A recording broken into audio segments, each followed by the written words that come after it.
Julian Schmidt. I push the button. That's about as far as I go. So, do you know what's quite interesting? I don't agree with this. What's interesting is he brings down how Rome, so it's one of the things how Rome split. Basically, Rome split into two. Right, where were you when we did that? Yeah, I know. Where were you? But then it splits again into 10 barbarian tribes. Yeah. And then three of them were completely taken back in, and then we traced them back actually three sort of assimilated. Yeah, I gave you words and I wrote it down. What did we do last week? 19. We started on 19. How far did we get with 19? Right to the beginning of it. Huh? Right, well, up to the 24 elders. It's literally very small. Back to the elders. Yes. Alright, so last week I spoke to you guys a lot about Kingdom of Heaven. I spoke to you about Him coming and establishing the throne, and this is what we're doing. And then we were going to split off into two different ideas that are going to sort of cross-reference here. One was the second coming. Yeah. Or if you, this is excluding rapture theory here, guys. When we talk about the second coming of Christ, we're not including that, and I'm going to show you a couple of verses, and we're going to make the distinctions between 1 Thessalonians 4 and what this else is saying. And there's another agenda running background here is when we're looking at the wedding feast. Okay, so we're going to be identifying, God willing, or with others' help, who's the bride, who's the groom, who are the guests, how long does a wedding feast last, etc., etc.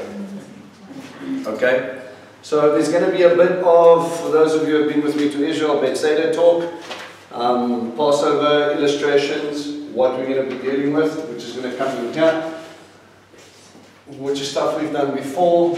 This one is a little bit more complex, because we obviously jumping around scriptures a little bit. Okay, so how did we even get to this point? Let's try and find that. Okay. We discussed the Ayal songs. Okay. Then we went on to Daniel 7. And then Zechariah 12 and 14, and then 2 Thessalonians. Oh, those are references which I'm going to give you some more. Okay. So those we've been invited to the wedding feast. Yeah, I'm going to read from verse 7. Let us rejoice and be glad. Let us give Him glory, for the time has come for the wedding of the Lamb. It's the feast. And His bride has prepared herself, fine linen, bright and clean, has given her to wear. Okay, so with every good wedding feast, we need to identify the groom. This is the easiest one to identify, in my opinion. Alright, what did you have? I gave you homework, told you to go and look up. Give me scriptural reference about where this thing sort of comes from. Who is the groom? Sure. How do I know that? Because, well, okay. Oh yeah, everything in the gospel. Which means I speak it, but I didn't actually have a verse to back myself up, right? I don't know the exact verse, but I can put all links. It's when Passover, when... No, don't come here with the Passover story. We're actually identifying the group. When He says, I'm going to come and get you, then when He house from my father's house. Okay, that's nice. So you're moving us. That's nice. He tells the show for glass. He says He's going to come like a thief. Go to Matthew 22 for me. Isn't it the same version of the word? Those are parables. What I want to do, you guys are it's all alluded to, but there are different things before. You know what?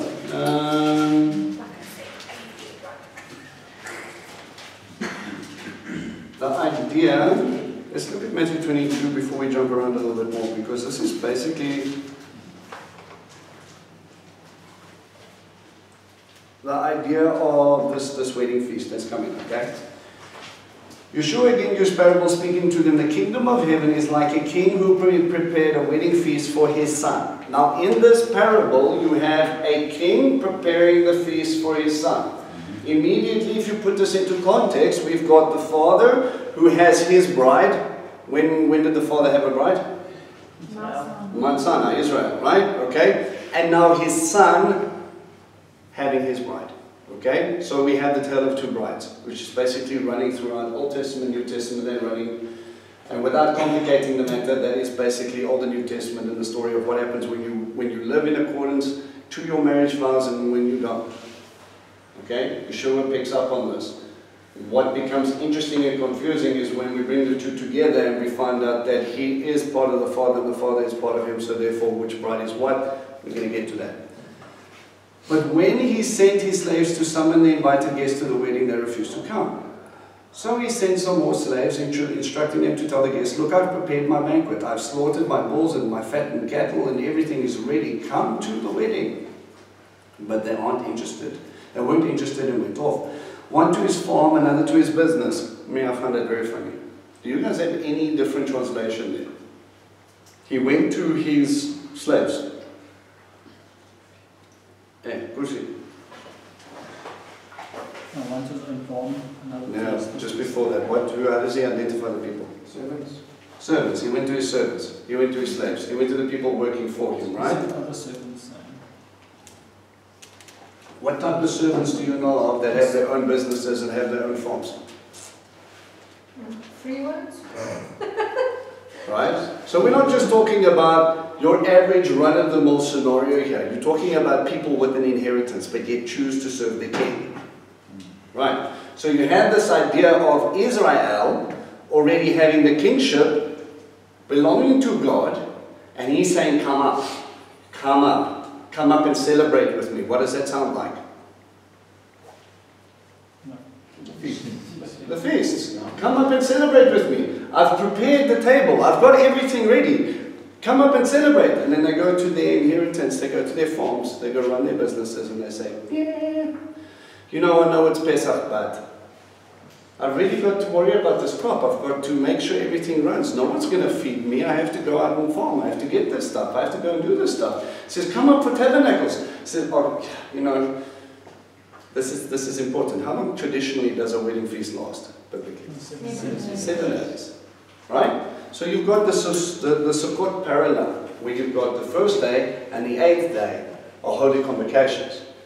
So the first day, through day 1 through 7, is party, party, party. You start in with this betrothal, this vow taking, this holy convocation, and then you get told to celebrate. And you, do me a favor, go look at the sacrifices that we have for Sukkot. It is a ridiculous amount of bulls and things like that that they have to bring in. It is probably one of the biggest parties throughout the year. Right? So that God dwells with us, Emmanuel. And we have the picture of that with Messiah coming down on Mount Sinai, which was the Ketubah, right? And he goes up and he's got this whole thing up and he's saying, come and celebrate with me. And then they're going, you know, 8 days. It's a bit much. You know, I've got some other things to do. And we make excuses and we justify why we shouldn't have to give up our time to go and celebrate someone else's stuff. This is the guests. These are people that were originally called, that were originally invited, that should have been excited about this Messiah, the Son and his bride. And they go, no thanks, not for me. Yeah. But they weren't interested and went off, one to his farm, another to his business, and the rest grabbed his slaves, mistreated them, their servants mistreated them and killed them. Okay, so not only do we spurn the king, not only do we disrespect the son, not only do we disrespect the bride, but then we'll take the servants of the king and smack him around and throw them around and kill them. It's sort of like the prophets. Yeah. Yeah, those who went out and called them. Right. The king was furious and sent his soldiers. Who plays the part of soldiers in our parable?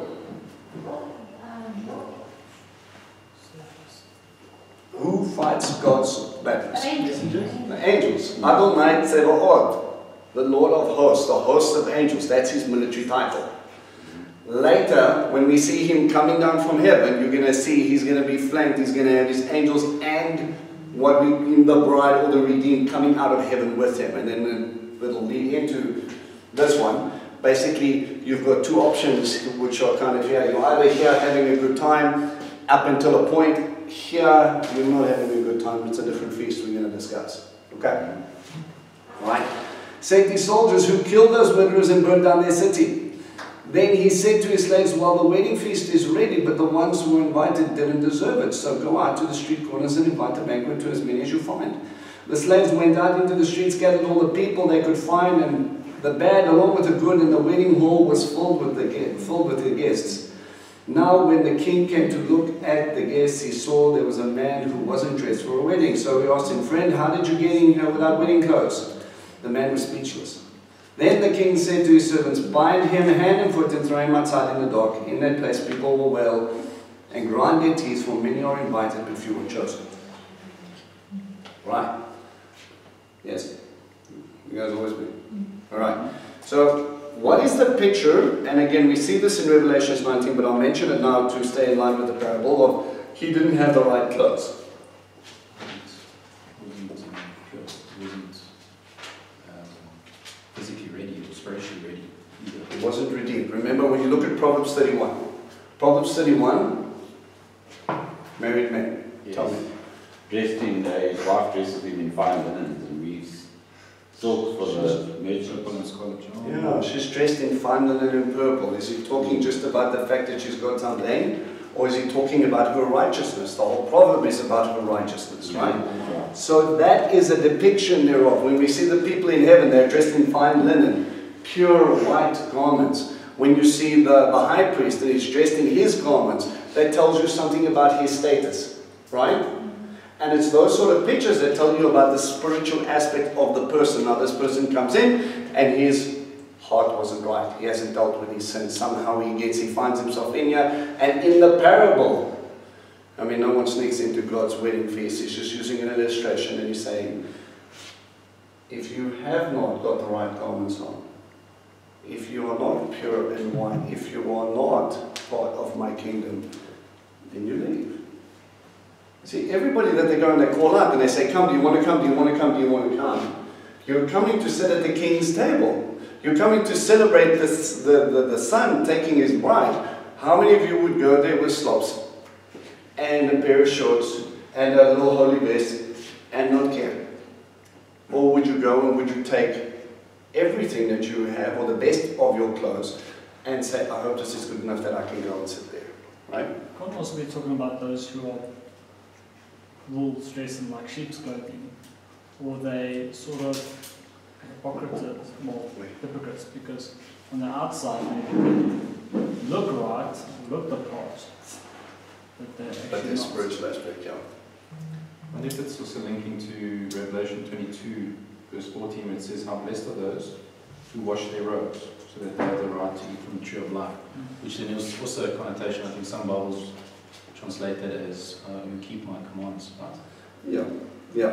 Well, that's what I'm Sometimes saying. it's They do, nice. yes. There are many aspects when it talks about their deeds being their clothing. Okay? There's lots of scripture references to go along with that.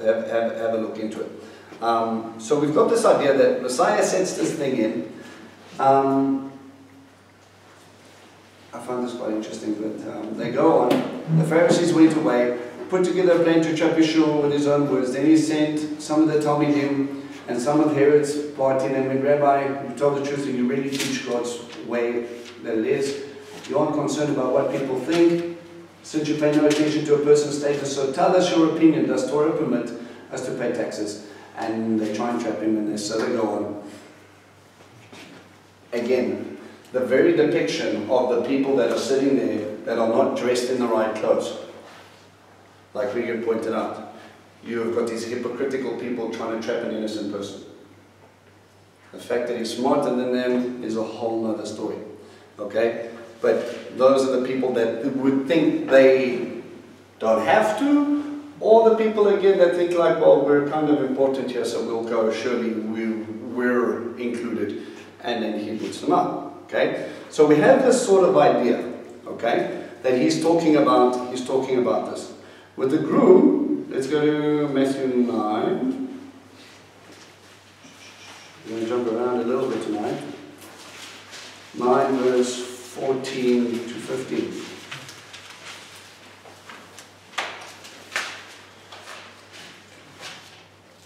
Next, Yochanan's Talmidim came to him and asked, "Why is it that we, the Pharisees, fast frequently, but your Talmidim don't fast at all?" Yeshua said to them, "Can wedding guests mourn while the bridegroom is still with them?" He uses the same illustration. Who's the bridegroom in this? He is. But the time will come when the bridegroom is taken away from him, then they will fast. No one patches an old coat with a piece of unshrunk cloth, because the patch tears away. With the coat that leaves a worse hole, nor do people put new wine into old wineskins. If they do, the skins burst, the wine spills, and the wineskins are ruined. No, they pour new wine into freshly prepared wineskins. In this way, both are preserved. Now, isn't that interesting? I'm the bridegroom. You can't sew two pieces of cloth together, and you can't put old wine into new wineskins. Right, thanks, Rabbi. That made perfect sense.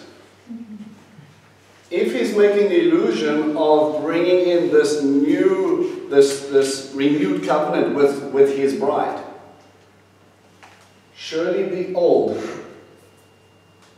needs to be slightly changed to be able to handle the new. Now, this brings us up into new covenant or renewed covenant stuff. Right? Jeremiah 31, okay, talks about what? Writing on your heart. What does Ezekiel talk about? Taking out your stony heart and putting in a heart of flesh. Calls you to walk in my mitzvot. Right, why? Why does God, or in this renewed covenant, here's the kicker, guys. Who wrote the first tablets of stone? God. Specifically. Which part? The Ruach HaKodesh, right? The Holy Spirit. Now this is the same finger of God that's going to write the Ruach HaKodesh again it's going to write the 10 Commandments on your heart. Same deity, stemming from the Father, writing the same Torah. The same instructions. The instructions don't change. The medium from which those instructions come into being don't change. The being which brings the covenant into fruition doesn't change. God does not change. What changes? People. Your heart. Right. Your heart was the problem. It's the old wineskin. It's the old self. Now that old part needs to fall away. So then I'm going to make you new. I'm going to give you a new heart, and I'm going to give you this new outpouring. So that this will be able to come and sink in, and we're going to mature together. Do you catch the image?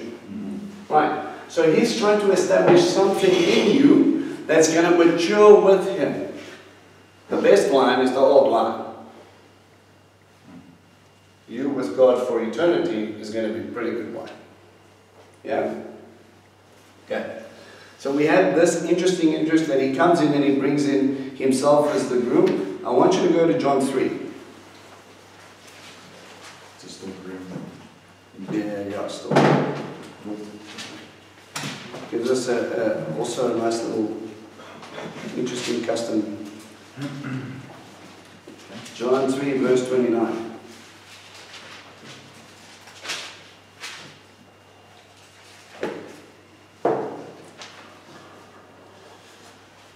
Okay, let me go. I'm going to go from verse 25 to give you some context. A discussion arose between some of Yochanan's Talmidim and the Judean about ceremonial washing. And they came to Yochanan and said to him, Rabbi, you know the man who was with you on the other side of the Yarden, the one you spoke about? Well, here he is, immersing, and everyone is going to him. Yochanan answered, no one can receive anything unless it has been given to him from heaven. You yourselves can confirm that I did not say that I was the Messiah, but that I have been sent ahead of him. The bridegroom is the one who has the bride, but the bridegroom's friend, who stands and listens to him, is overjoyed at the sound of the bridegroom's voice.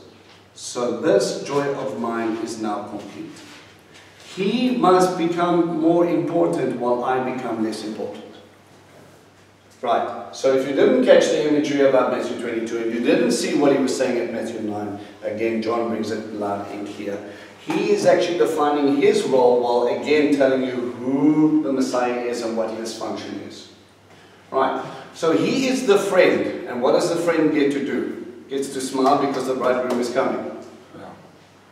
He also gets to stand outside the tent He gets to stand outside the tent. and listen for the consummation. After 7 days, you go through your betrothal, you get taken, we party for 7 days, and at the end of the 7th day, the consummation part happens. Remember, Torah talks about a sheet that gets kept. The proof of virginity. Right, so that if anyone comes out and says anything else, you can prove with the sheet. Kind of gross, but that's the way it is. Right? The father would. Because remember, if someone came out and found out that, and made the accusation that she was not a virgin, she would be stoned. This is death sentence stuff. You keep your proof. Right? And if he does, no, let me not get into that. There's consequences if he doesn't get into it. But anyway, the guy who stands at the door while you are busy is John.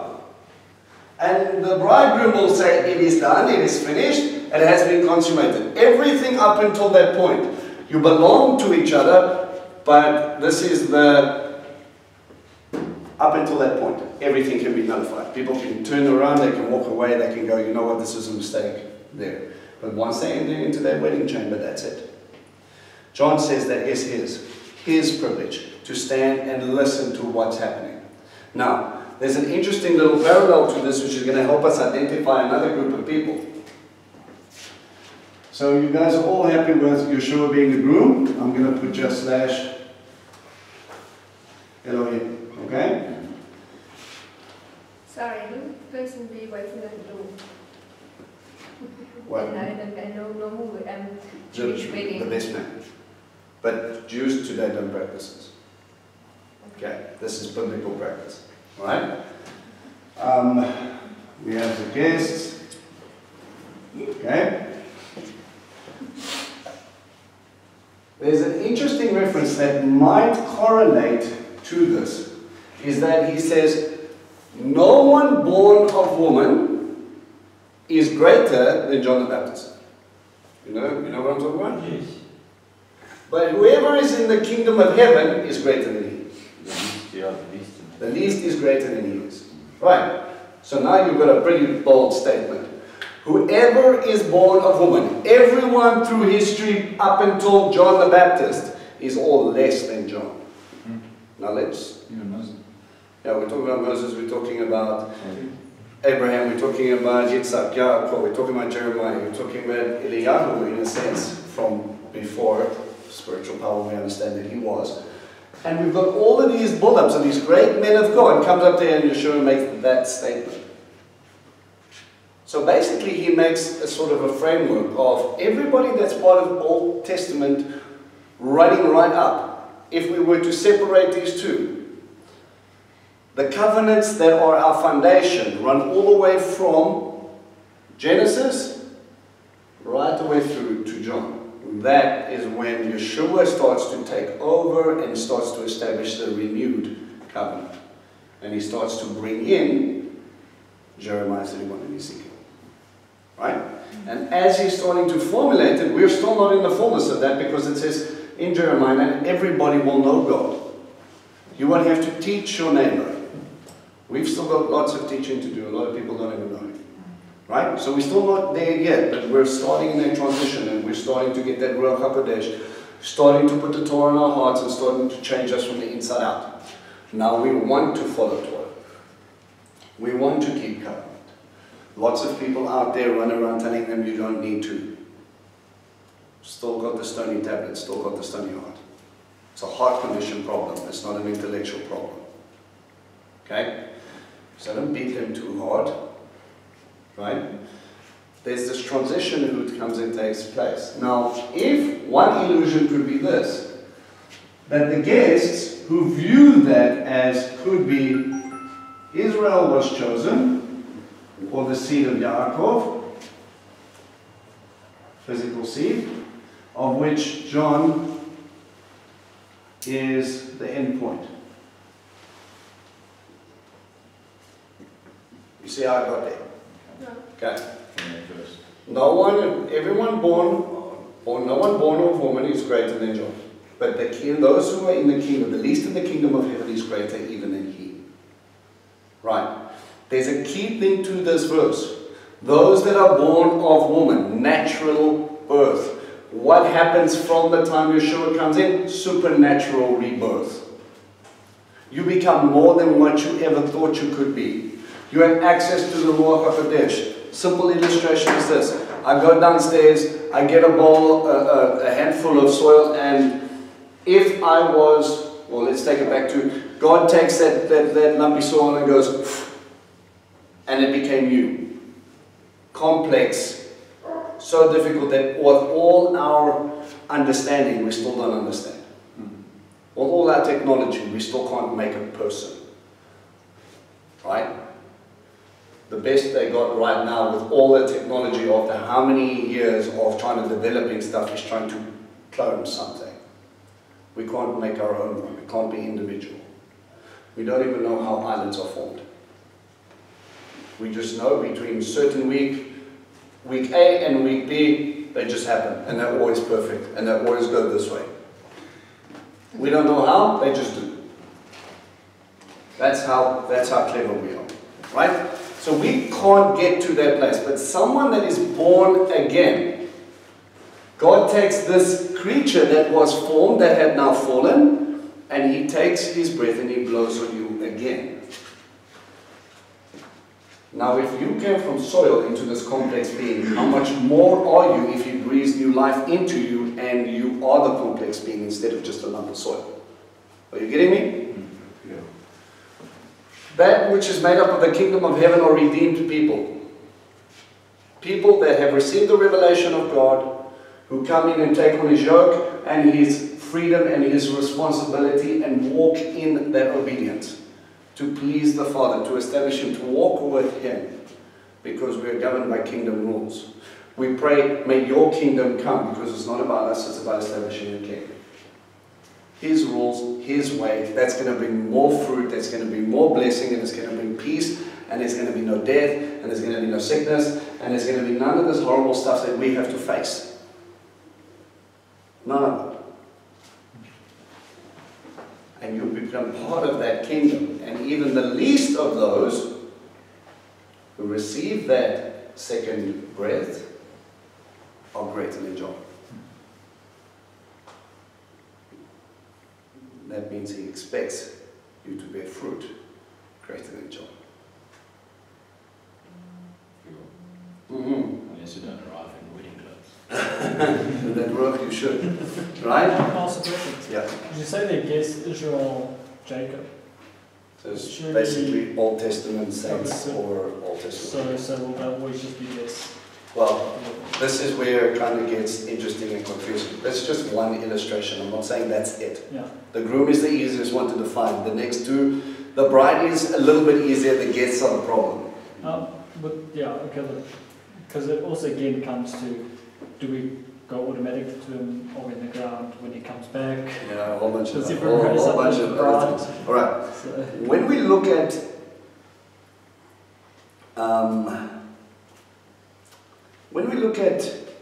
let's look at the bride. Okay. Now we've got a couple of illustrations already. We've basically got bride number 1 and bride number 2. Okay, so if you're going to go for the father's bride and the son's bride, otherwise known as the bride. Confused? No. Jolly good. No. Right. So we have the bride, for lack of a better word, I'm just going to put the Old Testament just so they do not get confused. Understand, I don't particularly abide by that term. It is the Sinai covenant. Okay, so now we've got Jeremiah 2, verse 2, Isaiah 54. Okay, let's go there quickly. so just ask one question. Sure. You said John is greater than all born of women except that. The least in the kingdom of heaven are greater than he. Is greater than he. Okay, so let's start with Isaiah 54, because chronologically this is it. This is the remarriage. Well, it identifies, right? Sing, barren woman who has never had a child, burst into song, shout for joy, who have never been in labor. For the deserted wife will have more children, than the woman who is living with her husband, says Adonai. Enlarge the space of your tent, extend your curtains for your dwelling, don't hold back, lengthen your cords. Make your tent pegs firm, for you will spread out to the right and to the left. Your descendants will possess your nations and inhabit desolate cities. Don't be afraid, for you won't be ashamed. Don't be discouraged, you won't be disgraced. You will forget the shame of your youth, no longer remembering the dishonor of being widowed.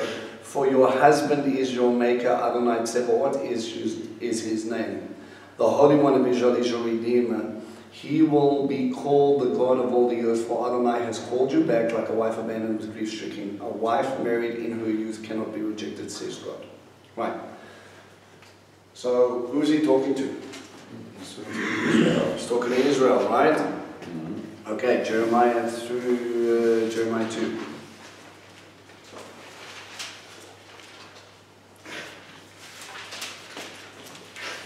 Jeremiah 2 is very big. Okay, this is the word of Adonai came to me. Go and shout into the ears of Yerushalayim that this is what Adonai says. I remember your devotion when you were young, how a bride you loved me, how you followed me through the desert, through a land not sown. Israel is set aside for Adonai, the first fruits of his harvest. All who devour him will incur guilt, evil will befall him. Okay, so clear depiction here. These two images put us smack bang with the bride being Israel. Right. But now we know there were some complications with their marriage. Let's exclude the golden calf incident of committing adultery on your honeymoon. Yeah, let's go to Molech. Yes, it sounds really lovely. Go to Jeremiah 3 for me.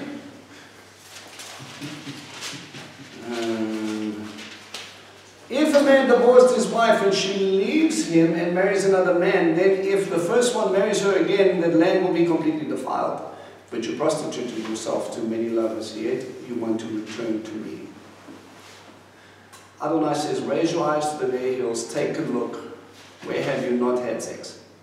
You sat by the roadsides waiting for them like a nomad in the desert. You have defiled the land with your prostitution and wickedness. For this reason, the showers have been withheld. There has been no rain in the spring. Still, you maintain a whore's brazen look and refuse to be ashamed.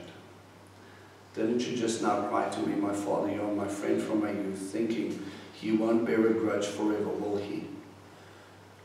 You wouldn't maintain it right to the end. You say this, but you keep doing evil things. You do just whatever you want. In the days of Yoshiyahu, the king Adonai asked me, have you seen the things that the backsliding Israel has been doing? She goes up on every bare hill under every green tree and prostitutes herself there.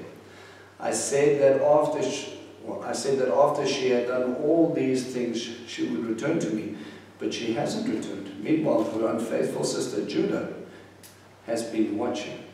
I saw that even through backsliding Israel had committed adultery, so that I had sent her away and given her divorce documents. Unfaithful Judah, her sister, was not moved for fear. Instead, she too went and prostituted herself. Right. So at this point, Jeremiah,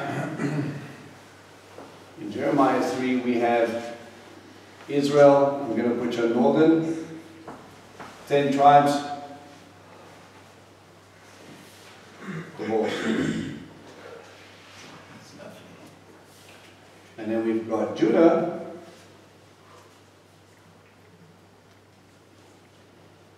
Divorce. The one that really encapsulates this interesting story is the story of Hosea. Find Hosea for me. Sorry, mind away.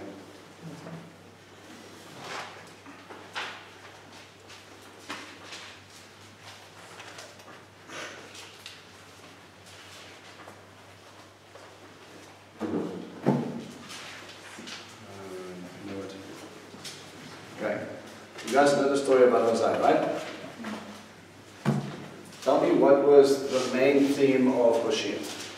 God showing Israel through the life of Hosea with his prostitute wife, how they kept on coming and going and coming and going back to their old ways, back to their prostitution.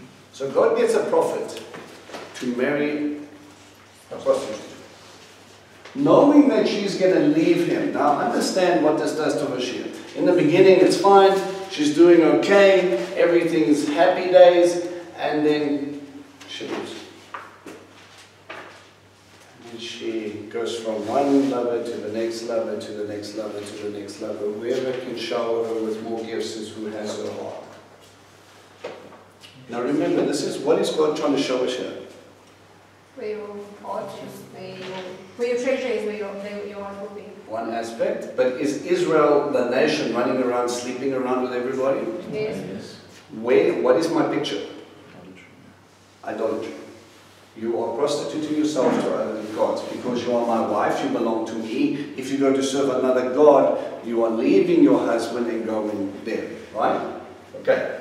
So he goes in. Now look for me if you can find Hoshea and Gomer. Gomer actually has three sons. He actually has to buy it back. Yeah, he does. He does buy back with a ridiculous amount of money, actually. Can you spot and see where the three? Looking. The 3 sons. Yeah. Give me the names of the 3 sons.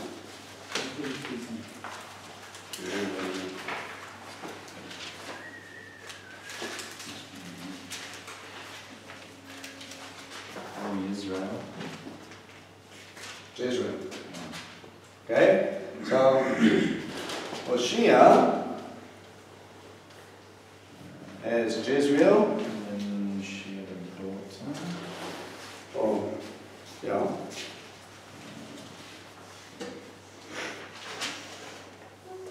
And she had a son, which was called Lo-Ami. And Lo-Ruhamah. Right? Now if you look at the meanings of these names, Jezreel means to cast away. Or, as in to cast seed, as in planting. There's a very interesting sort of parallel here. Although he's casting her to the side, she was allowed to be brought back, but she wasn't allowed to have any of the privileges of being a wife. So you can live here. And I'll look after you, but that's it. Okay? Later, in Revelations, and in many other passages, when you look at the second coming, he talks about a regathering of his people. So in his casting away, in this union, taking a bit of a downfall, or dying, when does a plant give forth seed? Many of them, when they dry out and when they die, when they change of season, it brings forth the seed. And then it basically rescatters, and then there's going to be there's going to be more plants coming up that look like that plant because it was through the death of one plant that brings more. Okay, so it's a similar little thing coming in the valley of the Jezreel, which is where Megiddo is. Okay?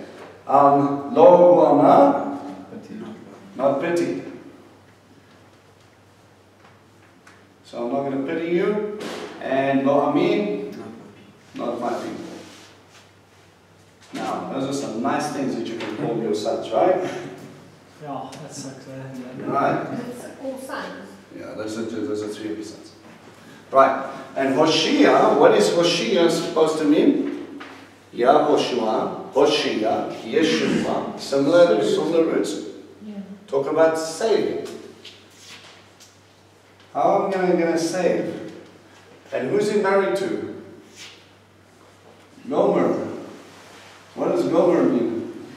Isn't it this something that's Phoenician? Sounds like Homer. Gomer. Yeah, dog. Or Omer of. It's a Gomer. Sounds like Wallace and Corbett. Yeah. Isn't it? Means to complete or to bring to an end. Okay, wait, sorry, who's Gomer now? Gomer is Hoshea's prostitute wife. Is that her name? Right. Now if you break it up, there's actually, mark this down, there's some interesting links. Genesis 10 verse 2, there was another Gomer called the son of Japheth. And Ezekiel 38 verse 6. People who gather against Gog. But if you break it out in the paleo,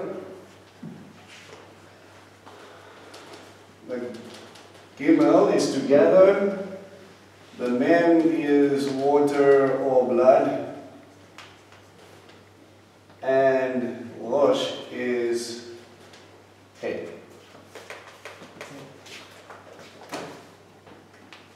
Make sense of that for me. It's new covenant, so you have the picture of marriage to someone that keeps prostituting themselves, idolatry. He's going to use that to regather, to create the renewed covenant with the head. You've got two images here. One, you're going to regather with that which you have scattered. Remember, Jeremiah says you will break down and you will build up. Right? So God's already preparing that. So you will gather out of chaos and you will bring it to a head. Or bring it to the head, which is Abba. Or you have something that is newborn. The seed, which will come through the birth, and it will be a new creation. Right. So a little bit close to home, yes? Okay. Sorry, this gather water blood, we was that for fire. Yes. Gimel, Mem, Rosh. Okay. All for the purpose of, say it. It's a children's name, the names that worry me. Well, you not just say, you marry the right woman, you complete. You marry the wrong woman, you finished. But I mean, that could be then alluding to future generations. Well, out of this, you're going to see, out of the second coming, you're going to see a different, let's call it the other feast. We'll see this in 19. Okay. So, we've got Israel, but we've got divorce documents, we've got issues. Hosea says, though, where's your certificate of divorce? I have not divorced you. I will redeem you, but you're not going to be my bride. God divorced Israel and Judah. And be married. No, Israel. And he married them. You divorced Israel. Hosea says, where's your certificate of divorce? So Judah has not yet been divorced, even though they've done worse. But he still expels them out of the land. Right. So they're not in Not Judah, but Israel. Israel. Remember, they're broken up into 10 tribes and 2 tribes. The northern kingdom of Israel and 2 kingdoms, or the 3 kingdoms down south of Judah. Hezekiah, other guys. So how come Israel was divorced and not Judah? Because that was the warning for Judah. Judah still had the covenant with David. Oh yeah. Israel didn't. Right, you start to make sense. God is waiting until he gets an opportunity to re-establish this, but he still re-establishes. In a sense, Israel does sort of start to come back, because we see in Acts 2, Jews from all nations, from the scattered abroad that Assyria scattered them out, Jews from Crete and Philistia and Athens and wherever are coming up to celebrate the festival of Shavuot. So they come back, even though they were pushed out, they still get given the opportunity to be regathered. God's heart is, if you make teshuvah, I will return to you. But you read in Jeremiah, a man who divorces his wife is not allowed to remarry her, unless the person who is there dies and comes back. Now that's an interesting dilemma. Okay. Torah says, if I divorce my wife, and she marries another guy and he dies, I'm not allowed to take her and become mine again. That is an abomination. Right. Because I have broken up a contract, I have shamed her. The problem here is with my hardness of heart. The problem is here we have adultery, and we have fornication, and we have running away from this one. She has ruined the covenant. Right. So, I then, being God, Elohim, Yeshua, dies, because he died, and then he comes back and he re-establishes the renewed covenant. So the penalties of the first covenant fall away. Okay, the smack's gone, now we can talk. Who took the smack? Yeshua took the smack. Okay, so there's a whole bunch of things that are running in the background here. Don't let me lose you on the pictures. Divorced, problematic? Should it be part of the bride? We have this image that he is, and not all of Israel, and not all of Judah, every single person, can be classified here throughout time. Uncle Vince, but isn't Israel and Judah the same thing? No. Not More always. than 10 is Israel. No. Let me break it down to you. King Solomon. King Solomon's has one united kingdom called Israel. You with me? King Solomon dies.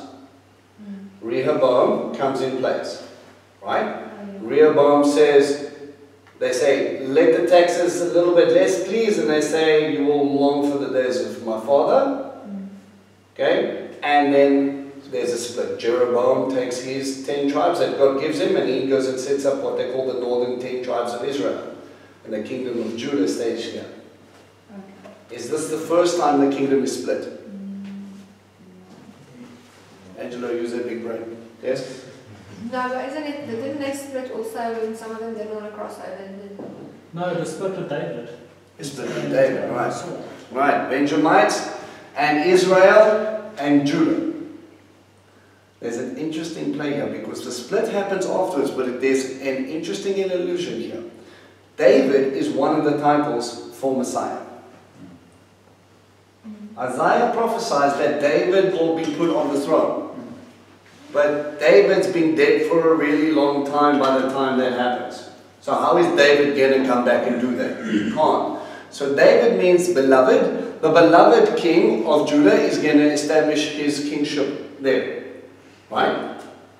So, a foreshadow or a picture of David is the people of Judah come up and they bring him up as king. And David reigns in Hebron, where the cave of Machpelah is, the covenant issue areas, sitting over there for 7 years. Revelations, Numbers again. And then, northern territories of Israel, when everybody else was aligned with King Saul, after King Saul dies, comes down and they say, we want you to be our king. And then they take him up and they put him and he establishes him in Jerusalem and he reigns there for 33 years as the kingdoms unite. So the Messiah will unite the kingdom. Do you see it?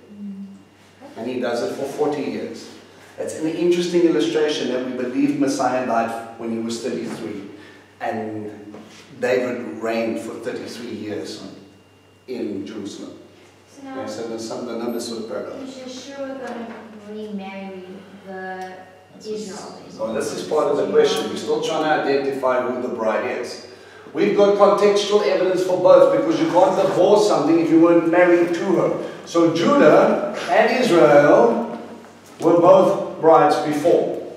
So we've got a case here. Little asterisk for these two. Even though one was divorced because of his death, burial, and resurrection, it's possible that he could take her and redeem her back later.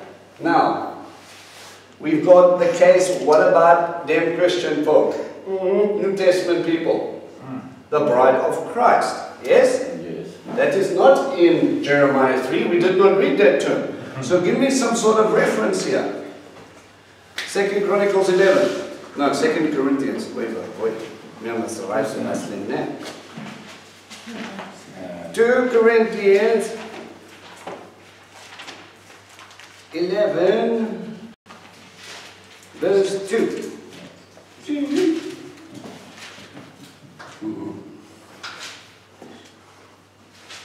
Alright, I'll read from verse 1. I would like you to bear with me in a little foolishness. Please do bear with me, for I am jealous for you with God's kind of jealousy. Since I promised to present you as a pure virgin in marriage to your one husband, the Messiah. Oh, and he's not talking about Israel here, he's talking about Corinthians. Mixed multitude, different group of people here. We have a Gentile and Jewish mix here. Sorry, what's the scripture? 11 verse 2. Wasn't it also a mixed multitude as well? Yes. So again, whoever aligns themselves, who takes on the yoke, who takes on the responsibility will be included. Much like Ruth. Okay? You got me there. So Paul himself says, I get to present you. So he's like a father of this young bride, and he wants to bring him in, and I'm going to present you to him. And he's talking about to the Messianic communities in Plot. Okay. Right. We've got another little reference, Ephesians 5.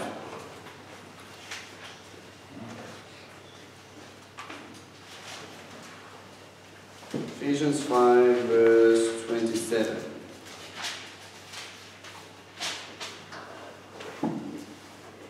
So he already starts with the interesting things.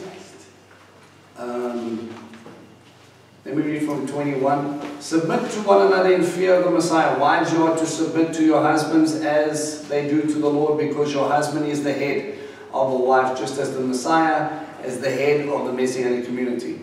So you've got two pictures of two heads.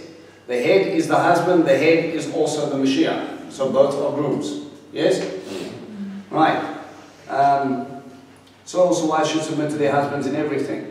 As for husbands, love your wives, just as the Messiah loved the community. So again, here we've got this picture of the bride of Christ, what we would call the Messianic community or the church. Indeed, gave himself up on its behalf in order to set it apart for God, making it clean through immersion in the mikvah, so to speak, in order to present the Messianic community to himself as a bride to be proud of, without spot, wrinkle, or any such thing, but holy, without defect. So we now go into point. But now, Yes. surely if, in Hebrews, Ron mentions that Yeshua died once for all, for past, present, future, then all of them are right. And that's where things get blurry. But I think Isaiah is going to help us out with this picture. Right. So, we have got, what did we reference? 2 Corinthians 2 verse 2 Corinthians 2 verse 11. And we've got Ephesians 5 verse 27. Where it gives us this imagery of, I'm going to put in brackets here, the church. Okay, remember when I say church, what am I referencing to? Huh? For observance. Probably Messianic communities, people that understood Torah, people who understood what was going on here. Unfortunately, the church today are a little bit confused, and I'm going to show you an interesting verse a little bit later in Daniel that talks about something clean. So I'm talking about Messianic community here. So the bride of Christ, you, people who follow, people who go through the mikvah, accepting Yeshua, people who don't want to defile their dress. Remember, I used the illustration of a bride who's not going to run through bird poop or Max's poop on the way to down the aisle. She doesn't think much of a wedding dress, and she doesn't think much of a groom. She's conscientious. Very conscious by the way she looks, make sure there is no spot or blemish. She's worried about her figure, her nails, her hair, her makeup. Everything has to be perfect on that day because she's presenting herself as. The Father will present her as. This is a gift for you. You can tell a lot about. It's interesting because I've received the blessing of standing on the other side of the aisle. Not only as a groom, but also standing there as the guy who gets to get them to communicate their love to each other. And I get to see the face of the groom when he sees his bride for the first time. And I get to remember my face when I saw my bride for the first time. There is nothing, if the heart is right, there is nothing distracting them from what's coming down the aisle. Absolutely nothing. They're sitting in there, staring, taking every aspect of that person in. And it's just unbelief that that person gets to be mine. I get to wake up next to that every day. I get to say goodnight to that every day. I get to lean against that person every day. Forever. This is a big thing. It's a beautiful thing. While we were there, Adam and Eve, what made Adam decide that he needed something? He saw every enemy had a partner, and he didn't. says, there was none. I went through all of them, I named them all, and there was none like them. Why did God make Adam name all the animals if he knew that was going to be the response? God plans for himself, for elements for him as well. I long for you in a relationship as you the way you look for someone and you're looking for your partner. He needed Adam to feel it before he realized that that was going to be the picture for the end game. Blew my mind when I thought about it. Anyway, so we've got this Messianic community, the spotless vine being presented through a mikvah, baptism. We have mikvahs in both sides. Remember, they crossed the Jordan, crossing the Red Sea. Here we have the mikvah as in baptize them in the Father, the Son, and the Ruach HaKodesh, the Holy Spirit, and teach them to obey everything that I have taught you. Obedience, again, is part of the kingdom. And you will come in, and there is a picture of the bride. So, we had Israel, which is the more complicated one, is the northern 10 tribes, whose death has to come in for them to be redeemed. Then we have the household of Judah, but we've got a Hoshea moment there. Now we've got the church, the Messianic community, okay? When he's trying to present as a spotless bride, that comes from mikvah. Okay. If you haven't all figured this one part out, I want you to go to Isaiah 62. That's not the New Testament.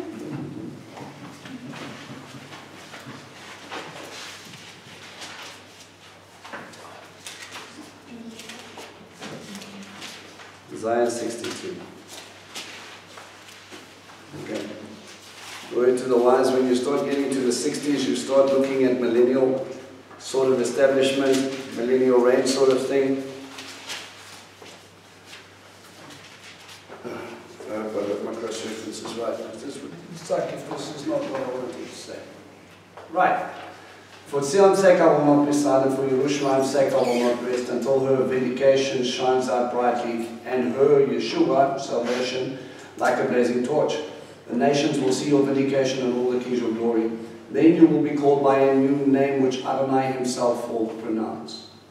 You will be a glorious crown in the hand of Adonai, a royal diadem held by your God. Diadem? What's a diadem? Conquering crown. Crown, rulership crown, yeah, conquering crown. Okay, you get two different crowns. The other one, the main two that you're gonna hear about is you're gonna hear about a diadem, which is a ruler's crown, and you're gonna get a Stephanos, which is like a victor's crown. So you win at Olympics or something like that. Okay, he's talking about being part of royalty here. You will no longer be spoken as Azuvah, abandoned, or your land be spoken as a Shemama, desolate. Rather, you will be called Hetzibah, my delight is in her, and your land Beulah, married. For Adonai delights in you, and your land will be married as a young man marries a young woman. Your sons will marry you as a bridegroom rejoices over his bride. Your God will rejoice over you. When you will no longer be called abandoned or desolate. That is the curse is done away with, right? Something massive has to happen there until God fully says, my delight is in her. Let's read a little bit further along to see if there's any more things going on. I have posted watchmen on your walls, Jerusalem. They will never be silent, neither day or night. You who call on Adonai, give yourselves no rest, and give him no rest until he restores Jerusalem and makes him praise on earth. Adonai has sworn by his right hand, Yeshua, and by his mighty name, never again will I give your grain to your enemies as food, nor will strangers drink your wine, for which you work so hard. But those who harvest the grain will eat it with praises to Adonai. Those who gather the wine will drink it at the courtyards of my sanctuary. Go on through the gates. Clear the way for the people. Build up the highway, build it up. Clear away the stones, raise a banner for the peoples. Adonai has proclaimed to the end of the earth. Say to the daughter of Zion, here your salvation is coming. Yeshua is coming. Here his reward is with him. and he recompenses it before him. They will call him the holy people, the redeemed of Adonai. You will be called sought after, Lushan. Idlon Nesefa, city no longer abandoned. Has that happened yet? No. Yeshua is sitting there with his crown. He's ready to give up his bride, but she's wearing something. Okay? It is an interesting thing here when he starts talking about the people that were abandoned and that are going to come back. It is a possibility that when people look at the Old Testament points and all the rest of it, John says that is his gift, that he's standing over there and he's listening to it because he was the forerunner who prepared the way for the groom. Okay, that was one part of his function, but he was also Eliyahu. Right? Came with the right spirit of Eliyahu, and we read about that before the great and terrible coming day of the Lord, which is his second coming. I believe Isaiah 62 marries all three of these pictures together. And those who are worthy, not all, will be redeemed through Yeshua and presented as a spotless bride. If I'm wrong, these two make sense, but he also comes in and he redeems that one. One of those three or two of those three will end up being guests. Okay? You see where I'm going with this? Yeah. Okay. So again, the guests are people who were invited and in many cases were gathered at the last minute because the people who were invited chose not to come. In Revelation, you start talking about the last regathering.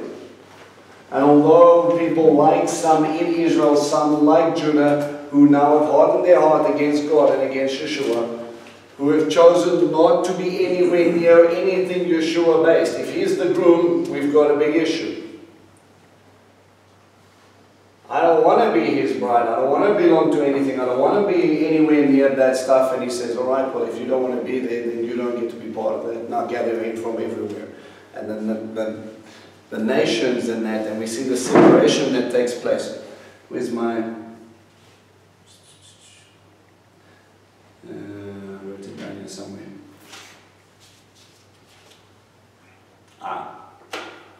Matthew, let's go to... Let me just check this, Matthew 25. Let me give you some scripture reference for my madness. 25.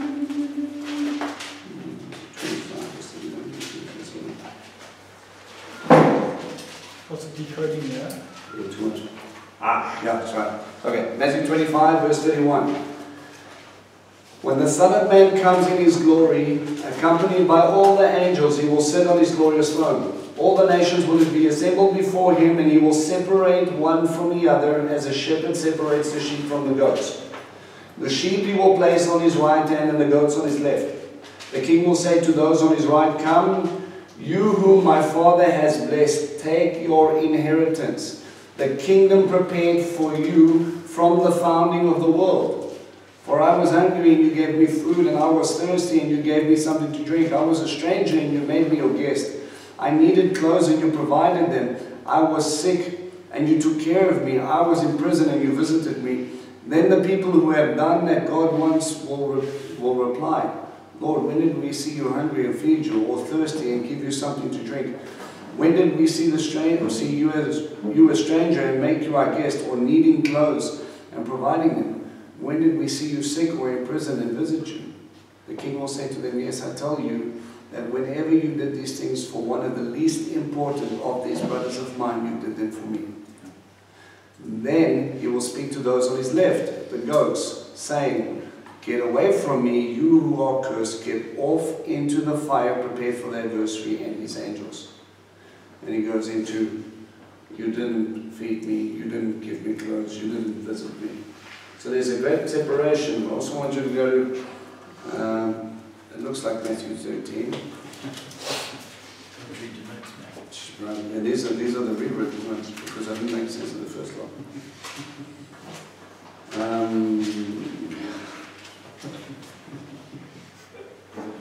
Alright, 13 verse 41. The Son of Man will send forth his angels, and they will collect out of his kingdom all the things that cause people to sin, and all the people who are far from Torah. Any other translation there? All the stumbling blocks and those doing lawlessness. Lawlessness, anti-Torah. What does that mean, James? Verse 41. The Son of Man will send out his angels, and they will gather out of his kingdom all things that offend and those who practice lawlessness. Lawlessness, okay, so people who are far from Torah. And they will throw them into the fiery furnace where people will wail and grind their teeth. Then the righteous will shine forth like the sun in the kingdom of their Father. Whoever is ears, let him hear. So there's an interesting separation that will take place. Again, those who are completely cast out, those who who were invited as guests and didn't have the apparel, get booted. And then there's the other gathering of people. When we look at the people who are coming to, or alluded to in Revelations, that are coming to the knowledge of God. Where do they fit in? I don't know. It's not that clear. But anyway, you've got three parties. Okay? So it could very well be the people that were invited in the beginning. Could it also be the parable in Luke where everyone had excuses to come to the party, but then he went out and he got the people in the streets and the sick people and all those, because them by coming would then learn about that. Right. And I mean, that sort of parallel will obviously bring in the gathering of the other nations and things like that will come up to him. And that's going to bring us into Zechariah 14. Right. Okay, so you guys see more or less where my madness is here. Yeah. Alright. Okay. Very, very quickly. Daniel 7. Again, Hey, Brian, third time. you want to memorize this thing already? I know, memorizing Daniel now. I was going to put it up in there with that bride thing, you know, Bahas. I will establish with Bahas.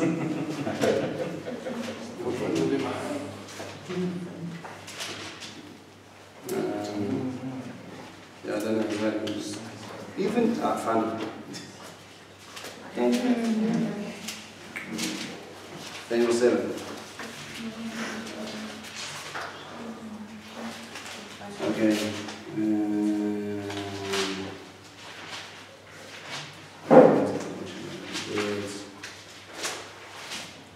Okay. So basically Daniel 7, if we remember the visions, we saw a bunch of animals and we identified the kingdoms of man. Right? Then we see God take his throne in verse 9 and he's going to have some things to say. Verse 11 is what I want you to focus on. Well, and just going into that frame. I kept watching them because of the arrogant words the horn was speaking. Remember the picture of Antiochus. I watched as the animal was killed, its body was destroyed, and it was given over to be burnt up completely. As for the other animals, their rulership was taken away, but their lives were prolonged for a time and a season. I kept watching the night vision when I saw coming on the clouds of heaven someone like the Son of Man. Right? This is again a big messianic thing. When Messiah says, I am Ben Adam, the Son of Man, this is what he's referring to. He approached the Ancient One and he was led into his presence to him was given rulership, glory, and kingdom so that all peoples, nations, and languages should serve him. His rulership is an eternal rulership that will not pass away, and his kingdom is one that will never be destroyed. Right. Someone coming on the clouds, rulership. Remember, what's it, Psalm 2? He will come and rule with the staff of iron. Yeah. Let me just read it quickly.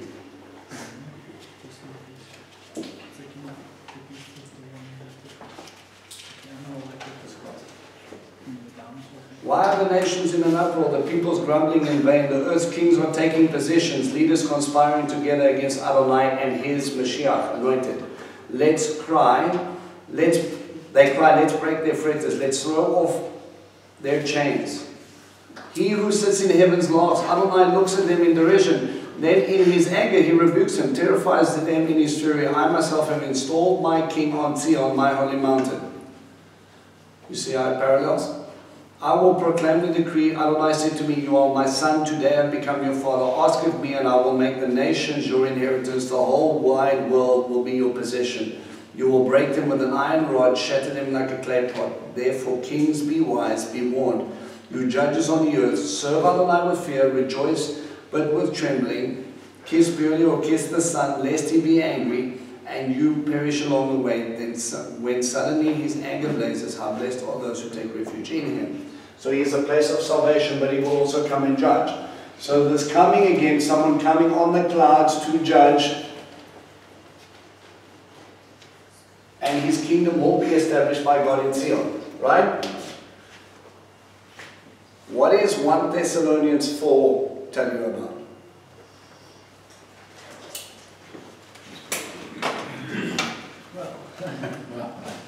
I'm trying to remember off the top of my head.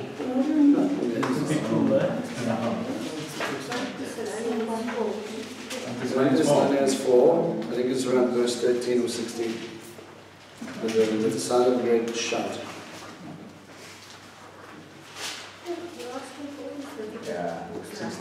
Yeah.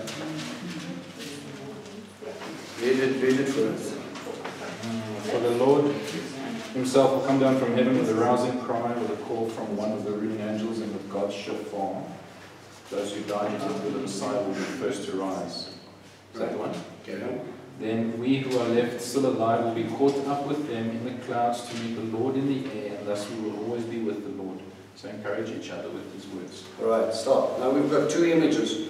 One, Daniel 7, where he's coming down to rule, and 1 Thessalonians 4, where people are being called up into the clouds. Two completely different images. This is where we get the idea from rapture, a taking up, and we get the other one of his rulership coming down to establish his kingdom. You see the difference?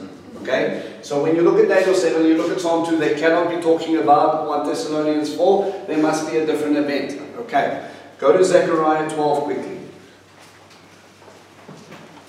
There's something cool here I want to show you.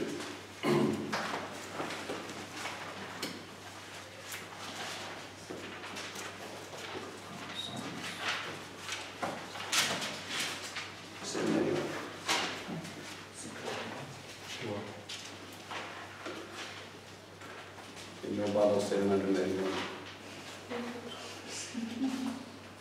Yeah, just take that. Okay. Zechariah 12. A prophecy, the word of Adonai concerning Israel. Here is the message from Adonai, who stretched out the heavens, laid the foundations of the earth, and formed the spirit inside human beings. I will make Jerusalem a cup that will staggle the surrounding peoples. Even Judah will be caught up in the siege against Jerusalem. When that day comes, I will make Jerusalem a heavy stone for all peoples. All who try to lift it will hurt themselves, and all the earth's nations will be massed against her. All the nations will come up and fight Israel in Jerusalem. Does that sound familiar? It's Revelations, okay? It's that final battle that's going to take place. When that day comes, says Adonai, I will strike all the horses with panic and their riders into madness. I will keep watch over Yehudah, but I will strike blind all the horses of the peoples. The leaders of Judah will say to themselves, those living in Jerusalem are my strength. To Adonai Tsebaot, their God. When that day comes, I will make the leaders of Judah like a blazing fire pan in a pile of wood, like a fiery torch among sheaves of grain. They will devour all the surrounding peoples. On the right and on the left, Jerusalem will be inhabited in her own place. Jerusalem, in her own place, Jerusalem. Adonai will save the tents of Judah first, so that the glory of the house of David and the glory of those living in Jerusalem will not appear greater than that of Judah. When that day comes, Adonai will defend those living in Jerusalem. On that day, even someone who stumbles will be like David. Even someone who stumbles will be like David. Okay? and the house of David will be like God, like the angel of Adonai before him. When that day comes, I will seek to destroy all nations attacking Jerusalem, and I will pour out on the house of David and on those living in Jerusalem a spirit of grace and prayer, and they will look to me whom they pierced. Now, in Zechariah's time, What the Jews say about that? yeah, don't like to talk about it. In Zechariah's time, what was the prescribed way to kill somebody, to execute them? Stoning. We don't pierce people at this time. Future. Now there's something hidden in this thing. Rome came 400 years later, by the way. It says, they will look at me, and my Bible has a comma there. Does anybody else have a pause? What verse? Verse 10 to 9. They will look at me. It's kind of the spirit of grace and prayer, and they will look at me. Here's a comma. From when then they'll look at me. They will look at me, comma, whom they pierced. Comma here. Comma. Semicolon. There's a little dot there. There's something there. Okay? Zechariah 12, verse 10. They will look at me, and in the Hebrew, we have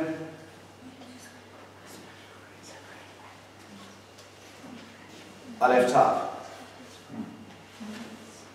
whom they pierced. Is it really so same like Same as in Genesis. Not translated again. Wow. They will look at me, the Aleph Tav, whom they pierced. Now there's something in the Greek, it gets translated like this. Apparently the oldest text they have has the Alpha written in a letter, but the Omega written in a sign. Now why would they do that? Because they're confusing us all in the first place.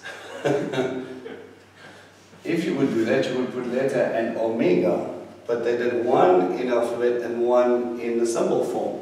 The thinking is this. This part, the Aleph, the beginning, has already been done. But the fullness of the Omega, or the Tav, at the end, is still to come. Sure. The weird things that you do when you find that. I thought that was quite cool. Alright. So the Aleph Tav, they will look at him whom they have pierced. Again, alluding to it. Remember, how did he open up Zechariah 12? Here is the message from Adonai, who stretched out the heavens, laid down the fashions of the earth, and formed the image. He took you right back to Genesis, and within it he's already got a hidden Aleph Tav that is basically putting you back into creation. You've missed something. Okay?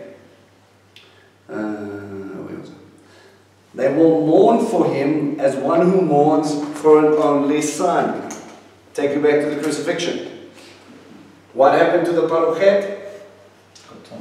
Got torn from top to bottom. Why is that important? Symbol of mourning. Right, because when a father is mourning something, he tears his garments. It's strictly prohibited for a high priest to do that.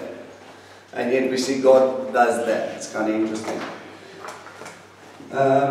They will be in bitterness on his behalf, like the bitterness for the firstborn son. When that day comes, there will be great mourning in Jerusalem, mourning like that for Hadid Rimon in the Megiddo Valley. Again, Jezreel comes up. Again, Hoshea. Again, Armageddon. Okay? Then the land will mourn, each family by itself, the family of the house of David by itself, and their wives by themselves, the family of the house of Nathan by itself, and their wives by themselves, and the family of Levi by itself, and their wives by themselves, and the family of Shimei by itself, and their wives by themselves, and all remaining families each by themselves, and their wives by themselves. We've missed it. That's prophetic. It's still going to happen. They are going to carry on. Many. Yeah, carries on. When you go to Zechariah 14, it actually talks about millennial reign, which you're going to get into. Okay? There are things which are being established in this time when he is coming to rule and he's coming to establish himself. The reason I'm getting this into your head is because in Revelation 19 we start to see him coming up from heaven, coming towards the earth, and there's going to be a procession behind it. What I just want to clarify is you've already got these backup scriptures, or you've got these scriptures of, okay, he's coming, the bride is ready, where and what the timeline is for when that is going to happen. We have to tie that in with the 7 days. But what is he coming to establish? Israel. The stuff that's already been spoken about. Alright? So you have a backdrop of those things of what is to come. Does that sort of make sense? Yeah. So we're setting that framework up nicely so that when we have this idea of the wedding feast, we have a 7-day celebration of which in my opinion 1 Thessalonians 4 will probably be the most apt sort of picture of them taking him up. Right? Very quickly, let's go through the breakdown of a biblical proposal. Cup of wine after bride price has been negotiated. Bride price gets paid, cup of wine. She accepts or she doesn't. Yes? Yes. She accepts. He goes and he bolts onto Daddy's house. Right? Once everything is okay, Daddy says, we can go. Gets close to the hill. Bride has been getting ready for about 6 months to a year. Gets close to the hill. What happens? Shofar blast. Yes, it is. Brides come out holding lamps. Might be early in the morning, might be late at night. Okay? There might be a few of us waiting for our groom. He comes, he abducts, he takes home. We have a party for 7 days. Gets consummated. Done. Happy. Scripture gives us this illusion. Right? He offers the cup of wine. This is the blood of which, the renewed covenant of which I'm going to establish, right? My body which I give with a bride price which has been set into place. Okay? They accept. Now what? Now he has to go away and prepare. I have to go away. Okay? I'm going to leave, but don't stress. It wasn't true. Okay? Right. He actually says, yeah, I think it's in John 14. It talks about, he says, and he tells them, don't stress, don't fear. He's going to go through crucifixion and beating and all the rest of it. He tells his disciples to relax. I go to prepare a place for you, right? In my Father's house there are many rooms, and I go prepare a place for you. If it wasn't true, I would not have said so. So he goes and prepares his place, and then they go, okay, when are you coming, Lord? No one knows the time except the Father. When Daddy says the building is ready and everything is sorted, my boy, you can go fetch your bride. The procession comes at the sound of a great shofar. Right? Warning to the bride. Remember the parable of the virgins who stand there without oil. They're not ready. They didn't take it seriously enough that he could come at any time. I need to go through my checklist to make sure I'm set. He will come, he will abduct his bride. He will come at the sound of a great shofar. And he calls him up into a cloud. For what? What are you doing? It is the wedding feast. Indeed, I tell you, I will not drink of you with this cup until you say, blessed is he who comes in the name of the Lord. Baruch haba b'shem Adonai. That's nice. Today, when a groom comes down the aisle, they shout that and they announce him with the sound of the shofar. Where did they get that from? Ancient biblical custom. I will not come until you recognize me as your groom. And how will you know when I'm coming? The same way you always know. God does not change. When he came and he set up his bride with the ketubah, what was one of the things that came out? The sound of a great shofar. And there was a cloud covering the camp. And no one was allowed him. Now, a shofar sound and a cloud. Except you will be called out to him. Moses went up the mountain. He went into the cloud. They couldn't see him. They didn't know where he was. And there was a change in him. You see the pictures? Right. This is the difference between this celebration, and when that is come and has been established, he's going to come to set down his rule. We need to understand something. When we talk about the second coming, it's the second time he comes down to earth. In 1 Thessalonians, my little opinion, he doesn't touch foot on earth. That's not why he's here. He's calling you up for a time while he's busy getting everything sorted. Where that appears in the timeline is all over the place. Okay, any questions, any thoughts? No? Alright. So, next week, look at not so much a second coming. See if you can pick up cross-reference Zechariah 14.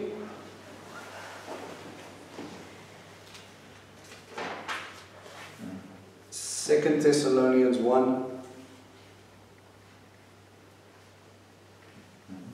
And Colossians 3. 2 Corinthians. Second Thessalonians. This is all going to give you a depiction of the order on which people come down from the clouds or from heaven in Revelations 19. I know this is a bit all over the place, but like I said, okay? Zechariah 14. Jude, no, I didn't give you Jude. Did I give you Jude? No. Yeah, okay, Jude verse 4. 2 Thessalonians 1. And Colossians 3. Yeah, Jude's got much of this. Yeah. Okay. Yeah, 2 Thessalonians, and that is an interesting little read when you come, when they were kind of panicking whether or not they missed the day of the Lord. So, the day of the Lord, just in case you're a bit confused, is what we're talking about this when he's coming to set down his throne. And if you want to parallel that, you could probably obviously go into Joel chapter 2, but don't stress too much about that. Okay? Jolly good. Joel chapter 2, if you want to go into it. I'm not going to be focusing on that though. Extra points. Happiness? Yeah, why can't you just read from one piece?